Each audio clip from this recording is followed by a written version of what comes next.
Very good morning, students. Today we will discuss the key words of this chapter, body movements. So, the first one is backbone. Dear students, our backbone is like this, starts from our head and ends near the pelvis. हमारी backbone हमारे head से start होती है और pelvis तक जाती है. It is composed of many small bones which are called vertebrae. So it is the series of vertebrae extending from the skull to the pelvis.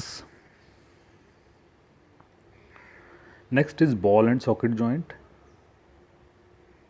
Ball and socket joint में बच्चों दो bones होती हैं, जिनमें से एक बॉल का जो एंड है वो हेड शेप का होता है और दूसरी बोन का जो एंड होता है वो कुछ इस तरह से होता है जिसमें ये एकदम से उसमें फिट हो जाती है. So this type of joint is called ball and socket joint.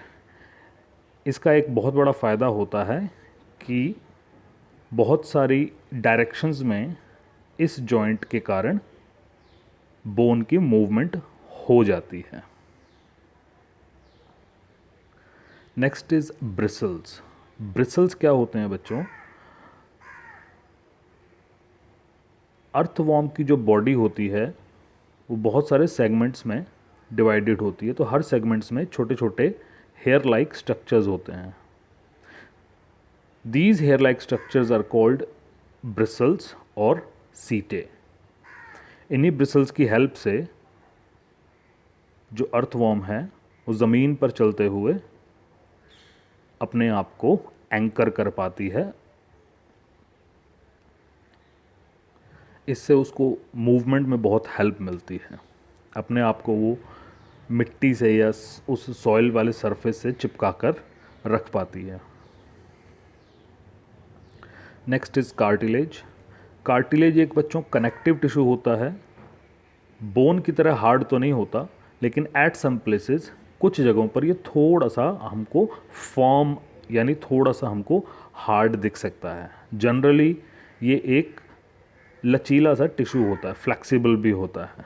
Okay, थोड़ा सॉफ्ट होता है और ये हमारी एल्बोज़ में, जॉइंट्स के बीच में, घुटने में, हड्डियों के बीच में, हमारे वर्टिब्रल कॉलम यानी बैकबोन में भी बोन्स के बीच में प्रेजेंट होता है. हमारे कान, नाक की जो टिप है वहाँ पर भी ये कार्टिलेज प्रेजेंट होता है.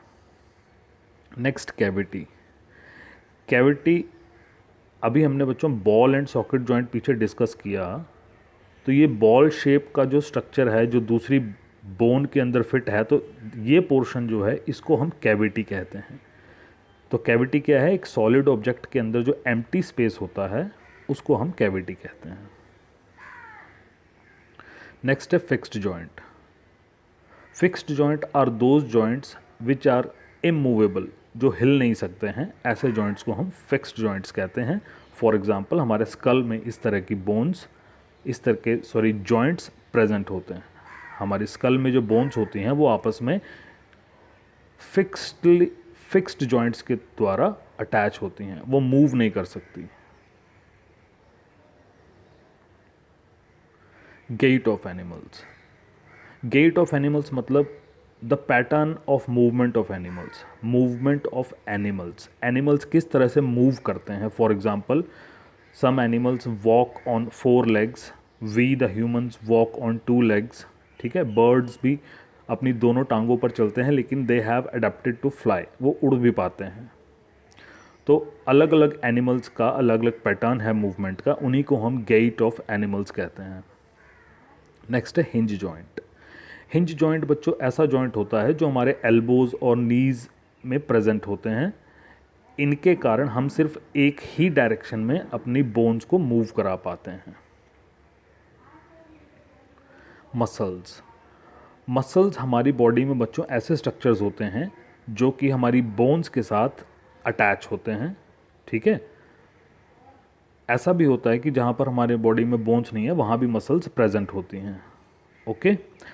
मसल्स का एक बहुत ही खास काम होता है कॉन्ट्रैक्शन और रिलैक्सेशन का। कॉन्ट्रैक्शन मतलब सिकुड़ना और रिलैक्सेशन मतलब दोबारा से एक्सटेंड हो जाना।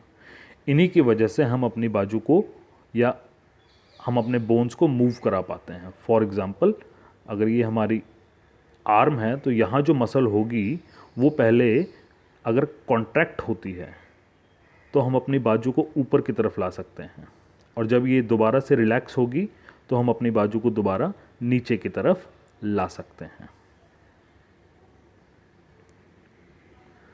Outer skeleton. So my dear kids, कुछ एनिमल्स में एक बाहर का स्केलेटन प्रेजेंट होता है। जैसे अगर हम अपनी बात करें तो हमारे अंदर एंडोस्केलेटन होता है, हमारा स्केलेटन हमारी बॉडी के अंदर है। कुछ इंसेक्ट्स ऐसे होते हैं जिनके पास एक आउटर स्केलेटन होता है, और उस आउटर स्केलेटन के साथ कुछ मसल्स भी अटैच होती हैं। फॉर एग्ज़ाम्पल, अगर हम बात करें कॉकरोच की, तो कॉकरोच के पास एक आउटर स्केलेटन होता है और उस स्केलेटन के साथ मसल्स भी अटैच होती हैं। उस आउटर स्केलेटन के बाहर जो विंग्स हैं वो उन मसल्स की हेल्प से एक्टिवेट होती हैं, यानी वो उड़ सकता है उन मसल्स की बदौलत, उन विंग्स की बदौलत। Pelvic bones. पेल्विक बोन्स ऐसी बोन्स होती हैं जो हमारे पेल्विक रीजन में प्रेजेंट होती हैं। फॉर एग्ज़ाम्पल, अगर ये बॉडी है और ये हमारा हिप रीजन है, तो यहाँ जो बोन्स प्रेजेंट होती हैं उनको हम पेल्विक बोन्स कहते हैं। एक्चुअली ये एरिया पेल्विस कहलाता है और यहाँ जो बोन्स प्रेजेंट होती हैं वो पेल्विक बोन्स कहलाती हैं। ठीक है, हमारी जो लेग्स हैं, टांगे हैं, वो इन्हीं पेल्विक बोन्स के साथ अटैच्ड होती हैं। Pivot joint.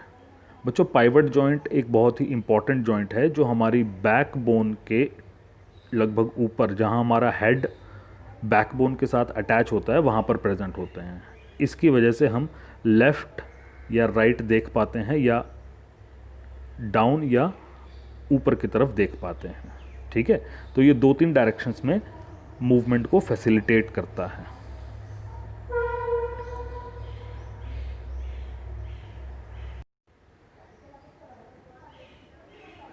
नेक्स्ट है रिब केज। रिब केज एक ऐसा बोन्स का बना हुआ फ्रेम होता है जो रिब्स के द्वारा बनाया जाता है, और ये हमारी चेस्ट कैविटी में प्रेजेंट होता है। जहाँ हमारा सीना या छाती होते हैं वहाँ पर हमारे रिब्स के द्वारा एक फ्रेम बना दिया जाता है।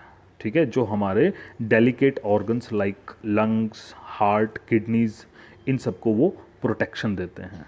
तो ये रिब केज क्या है? एक बोनी फ्रेम है, हड्डियों का बना हुआ फ्रेम है जो कि रिब्स बनाती हैं। Shoulder bones.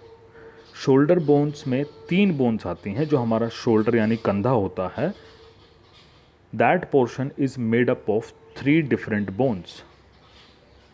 First is upper arm, जो हमारी ऊपर की आर्म होती है जिसको हम ह्यूमरस कहते हैं। सेकंड इज शोल्डर ब्लेड, उसको हम स्कैप्यूला कहते हैं। And the third one is collar bone, जो हमारे गले के पास से लेकर शोल्डर तक जाती है, उसको हम कहते हैं क्लेविकल। तो इन तीनों को मिलाकर हम शोल्डर बोन्स कहते हैं। स्केलेटन। स्केलेटन बच्चों एक ऐसा हड्डियों का ढांचा होता है जो हमारी पूरी बॉडी को सपोर्ट करता है। ठीक है, हमारी बोन्स के साथ साथ इसमें लिगामेंट्स भी होते हैं, टेंडन्स भी होते हैं, मसल्स भी होते हैं और कार्टिलेज भी होता है, और ये सारे के सारे मिलकर बोनी स्ट्रक्चर को और ज़्यादा स्टेबिलिटी, मजबूती प्रदान करते हैं। उसका पूरा का पूरा फ्रेमवर्क और भी ज़्यादा स्ट्रॉन्ग हो जाता है इन सब की हेल्प से। स्ट्रीमलाइंड।